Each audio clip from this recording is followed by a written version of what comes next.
Today we are sitting with Mr. Harishchandra, who is one of the experienced person in dairy industry when it comes to Sri Lanka market, and he is the man who is the main brain behind the United Dairy Lanka's project and upcoming dairy farm of excellence, which have created a benchmark in Sri Lankan dairy industry and created one of the best farms in whole Asia, and it is an example for others to follow. So thank you, Mr. Harishchandra. Nice to speak with you today. So can you just elaborate us about your journey so far in setting up this kind of a dairy project in Ambewela? I joined this place in 1983. Then it was under government. Okay. Then in 1991, Mr. Javadana took over this operation. Then he wanted to put a liquid processing plant. Mm-hmm. So I was given the responsibility to organize the plant. Right. Then when I said, but we can put the processing, but we must have milk. Then later we had the chance of taking over the Ambewela farm. Okay. Then we were improving Ambewela farm, little by little. Okay. Then we put another factory within the Ambewela farm. But then we needed milk, but we wanted quality milk, like single source milk, like whiskey. Right. So we thought best is to develop the Ambewela farm.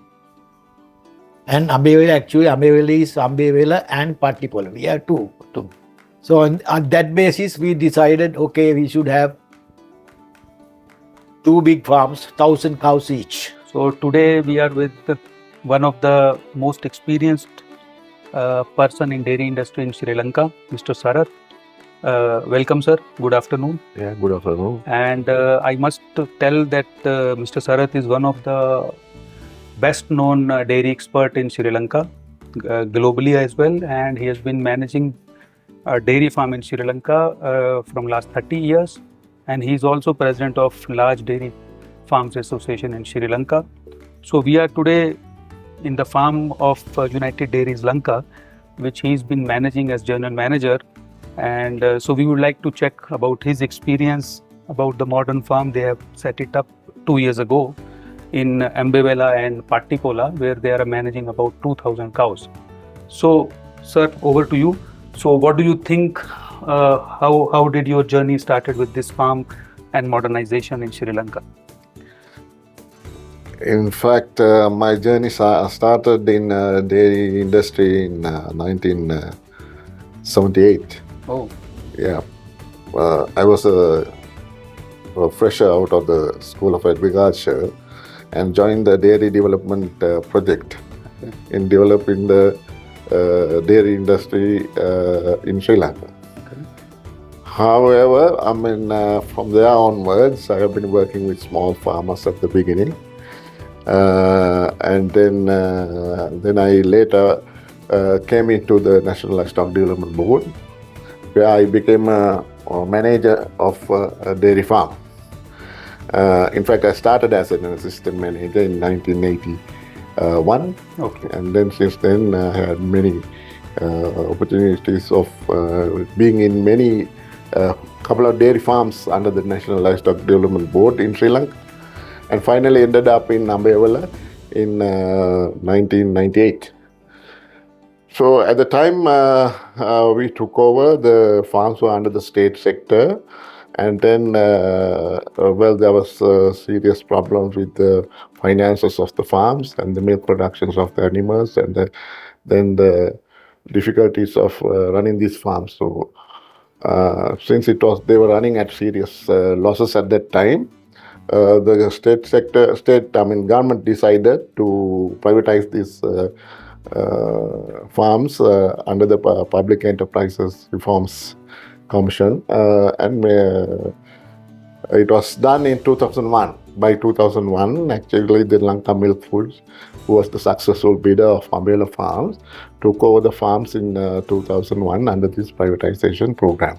So they were the successful bidders. They had 90% of the sharehold, and then 10% of the shareholder was given to the employees. So that is how it was privatized. So since the privatization, the staff was the same.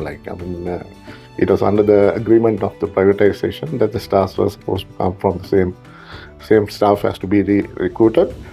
So under that, I also at that time was in charge of this complex here.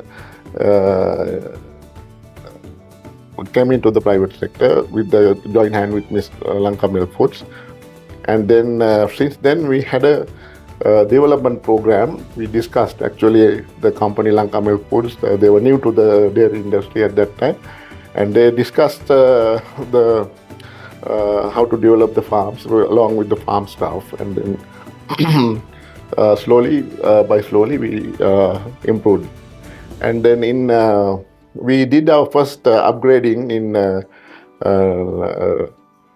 2009. I mean, with a new project for about say 300 cows, with a factory for yogurt, and as well as a feed mill. Okay. So that is one of the first upgrading. Meanwhile, we worked on upgrading the genetics of these animals, and when we took over the farms from the state, we had a pure bred Ayrshire herd and a purebred Frisian herd. However, we imported semen from very good bulls in the world, and then we inseminated these animals, and then we slowly increased our herd and their productivity also. So when I compare it from that level to this, I mean, it is about, say, at the time that we took over, it was something like 8 liters of an average from Ayrshire cow per day. And then it was from the Frisians, it was about say 10 liters. Okay. So currently, I think with the newer developments that we have come to 33 liters average from all the cows and in this farm. Then in searching for the manufacturer or the plant, the technology partner. technology part, we had two, DeLaval and GIA. But for us, we had some experience with DeLaval because we have put the Tetra plant. That helped us to go with DeLaval without any question. So initially, I think Vishal is the person who had discussions with me. My boss, Mr. Javatan, has given me the responsibility of discussing and final negotiations by him. So we decided that before deciding, we were given a chance to go to Europe and see their installations. But with that, we had installations from GIA also, we had a look. But we were satisfied with what DeLaval has done. So that is how DeLaval was selected, and this is how today we have managed this operation. Now we are almost 2.5 years. We initially put the one side Ambewela, then we put Partipola. So may I also know why you have selected or opted for DeLaval technology? Have you ever done some research before taking that decision, or how do you arrive to take DeLaval on board?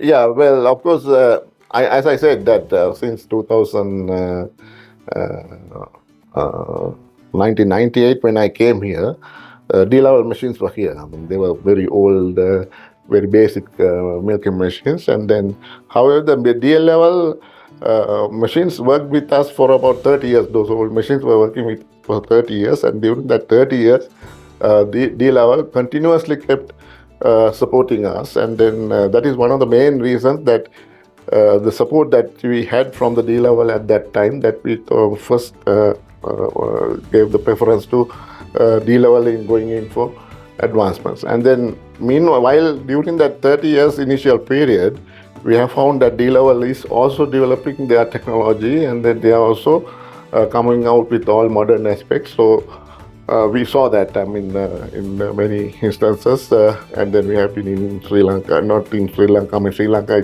this was the best system actually functioning at the moment.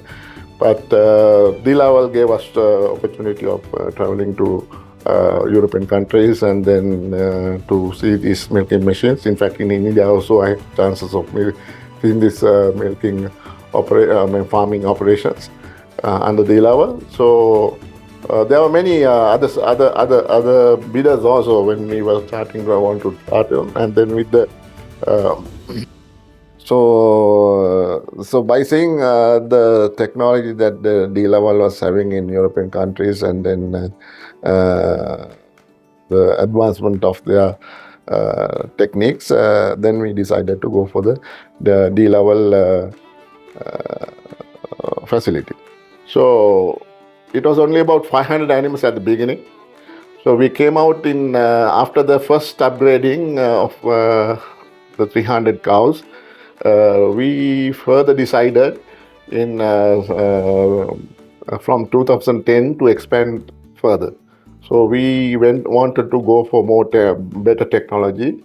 We call it precision farming systems, and then modern dairy barns and modern milking machines. So we joined hands with DeLaval, because DeLaval was already working with us at that time with our old milking machines, which were giving us a good service at that time. So we relied on DeLaval to do the upgrading in the second upgrading, which we were deciding.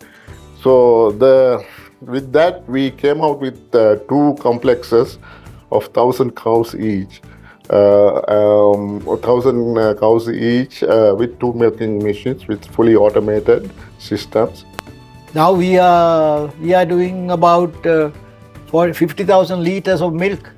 When we took the Ambewela farm from the government in 1990, it was only 2,300 liters of milk. Oh wow, this was fantastic journey. Today we are leaving 50,000. And we want to expand it further. Okay.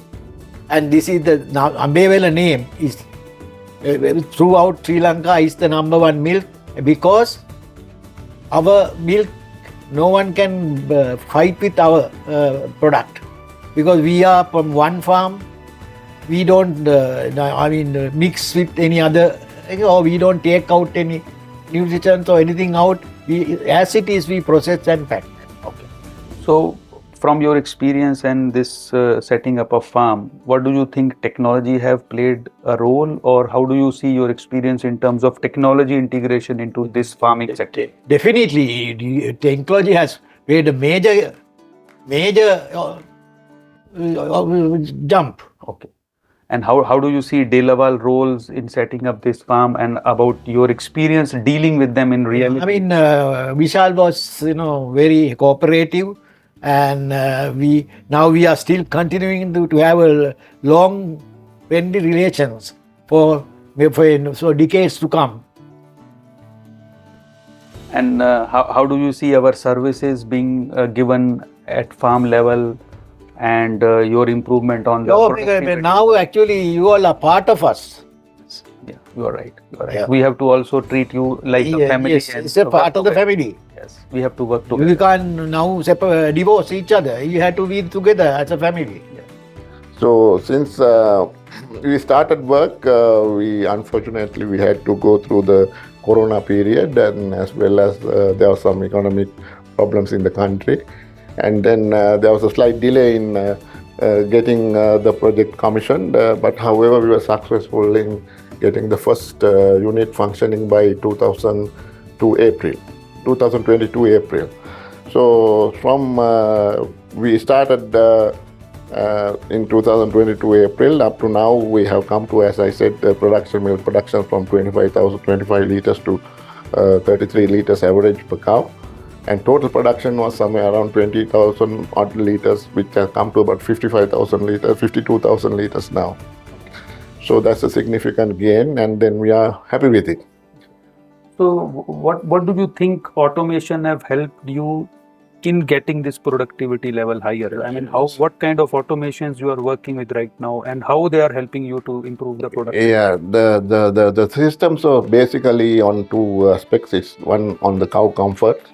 The cow barns are all climate controlled cow barns, where we have cow cooling systems in place in a climatic in a cold climatic conditions like in Ambewela. Also, we have opted to go for cow cooling, which we see that it is very useful at the moment, and it is very positive. And then so then we have gone for automated barn system controlling, and then automated manual scraping, and then automated curtain systems, and all that in the barns, and then with the new floor carpeting with rubber carpeting, and then better facilities and comforts in this thing, the animals, you can physically see that the animals improved very quickly in that environment.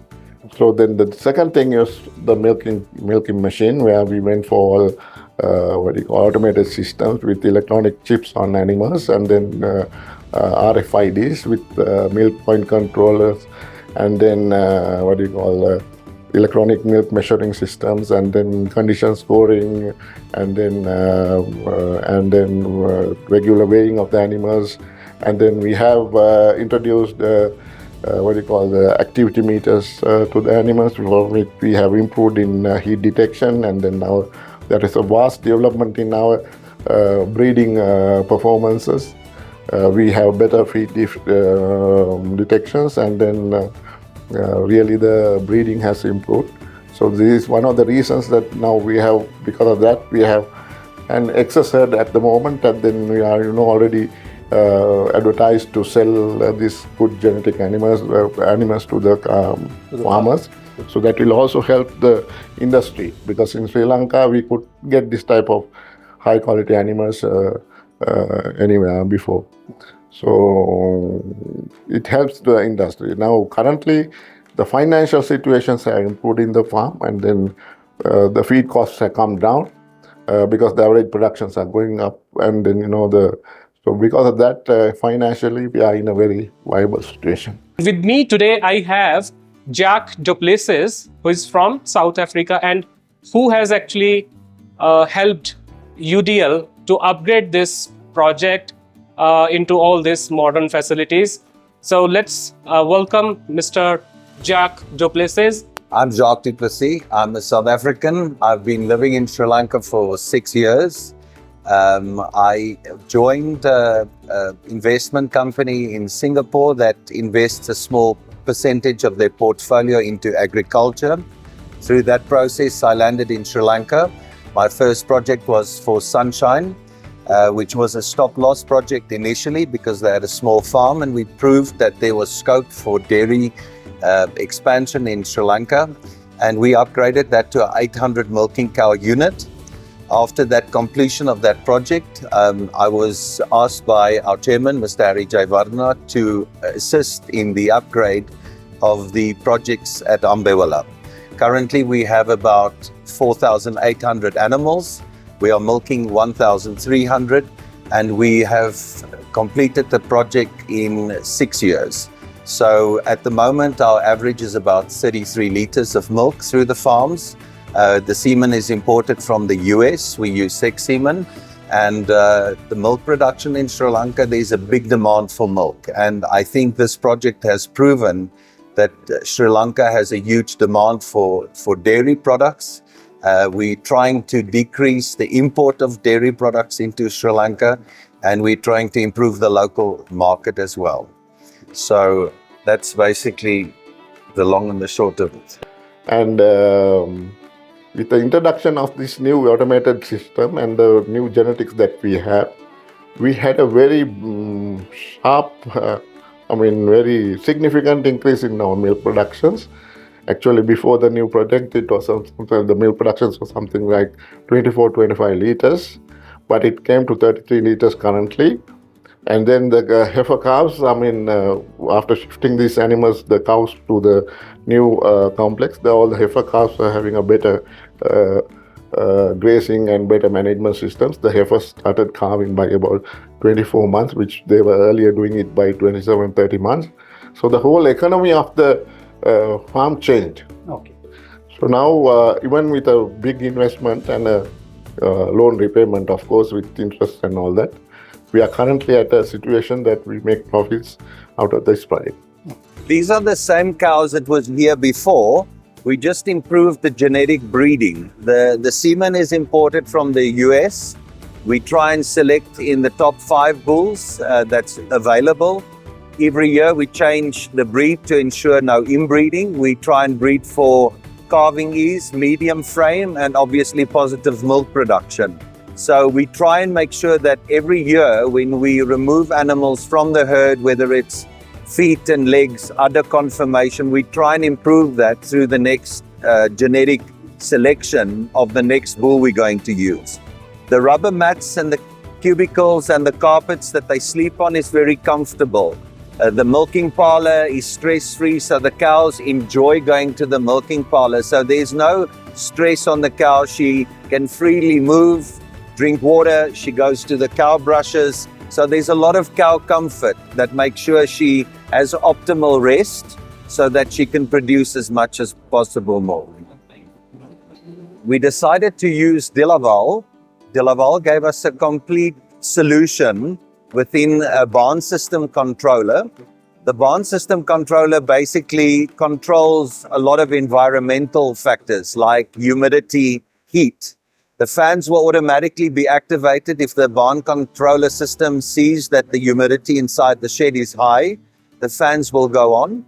We have automatic scrapers that move up and down the passages every hour to keep the passages clean.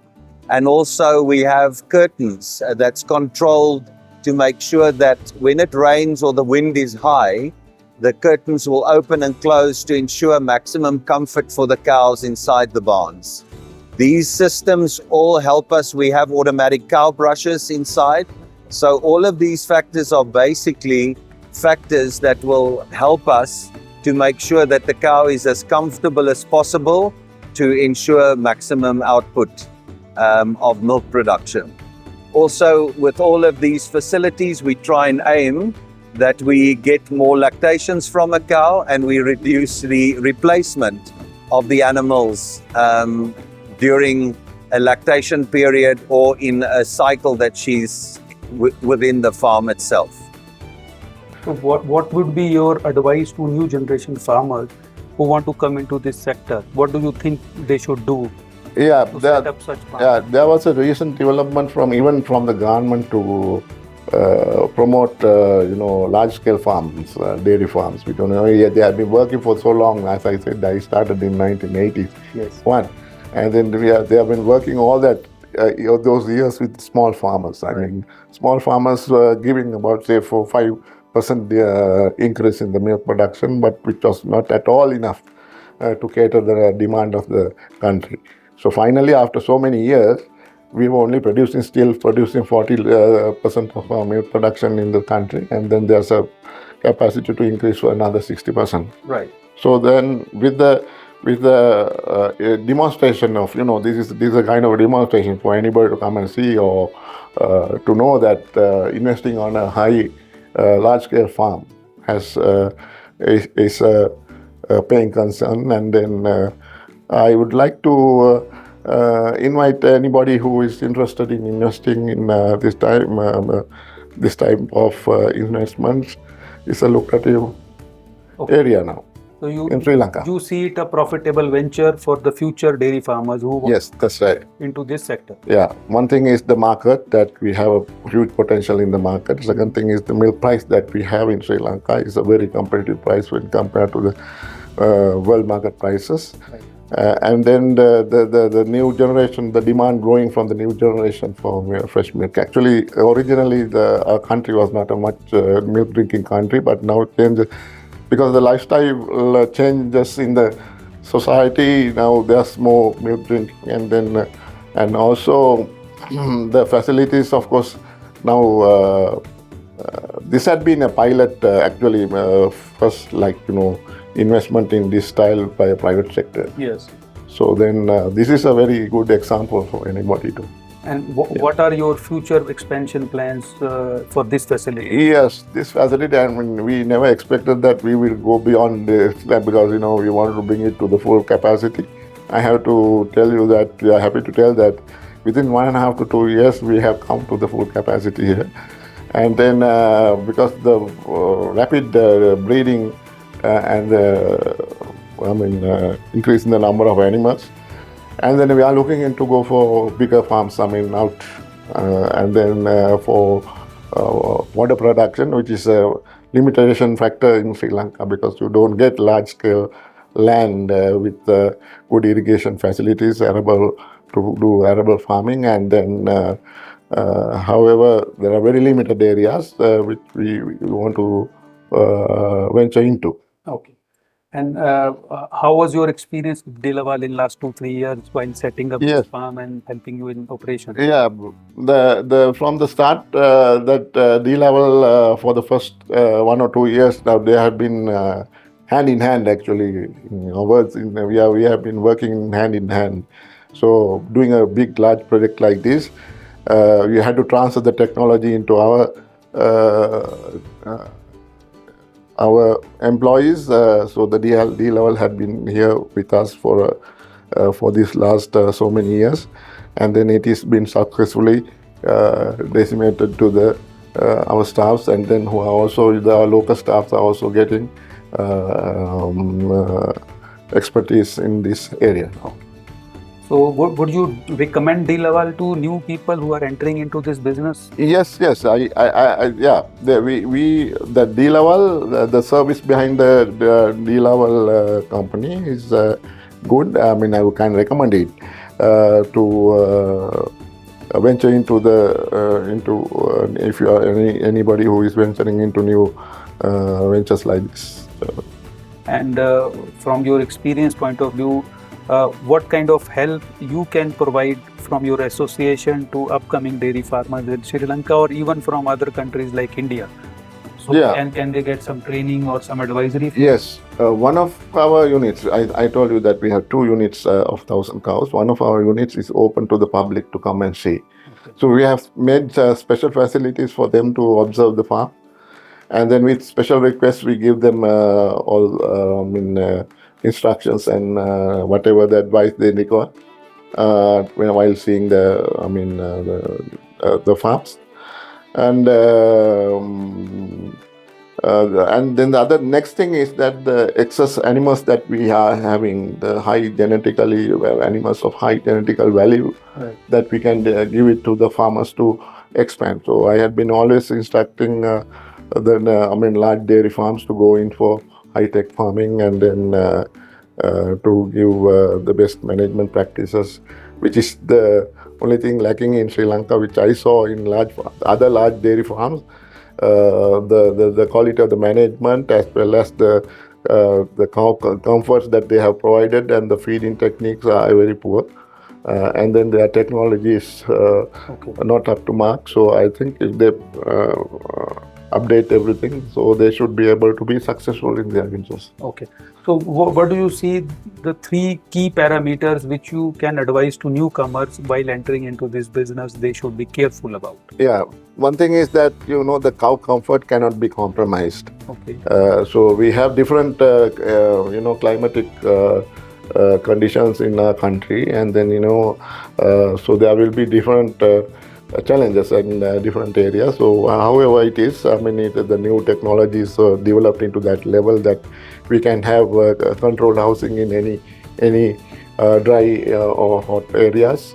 Okay. And then I hope even the DeLaval is having that technology, and then that can be adapted. So when you build your first the project with your barns and all that, you have to consider that how your cows are going to get their best comforts. Then second thing is the nutrition.